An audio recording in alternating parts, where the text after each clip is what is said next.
Takže vítam tu Biču, postúpili ste zo štvrťfinále, bol to náročný zápas, ako sa vám hralo? Pohode, bolo to veľmi náročné, hlavne super bol veľmi dobrý a bolo to super, hlavne kolektív bol úplne dobrý. Áno, presne, bolo ťažký super, takže ale zdolali sme ho, takže pohoda. Kde boli tie zlomové momenty, že vám neutekol na veľký rozdiel gólový? No hlavne sme obranili tú najlepšiu hráčku a potom sme už to dobranili vzadu a bolo to super, úplne aj brankárka pomohla.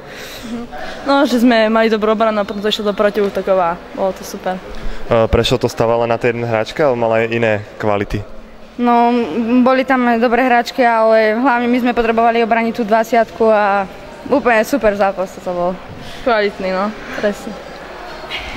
Dobre, tak vám gratulujem a ďakujem za rozhovor.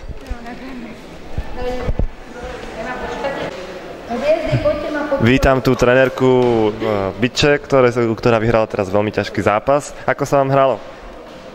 Bol to veľmi ťažký, ozaj veľmi ťažký zápas a vďaka dievčatám veľká kolektívna bojovnosť rozhodla o tom, že sme ozaj vyhrali dnes tento dôležitý, najdôležitejší zápas vlastne na týchto majstrovstvách zatiaľ. Tak, čo to pre tie dievčatá znamená? Ďalšiu motiváciu dopredu, sú zase o krok vpredu na majstrovstvách a dúfam, že budú pokračovať v týchto dobrých výkonoch ako dnes. Kde boli tie zlomové momenty toho zápasu?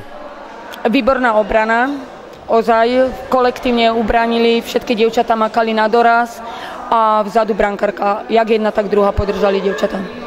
V čom boli zase výhody Prešova, lebo dosť dlho bol vo vedení on?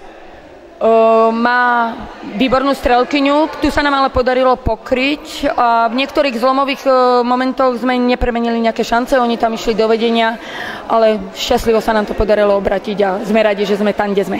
Dobre, tak vám ďakujem za rozhovor, držím palce ďalej.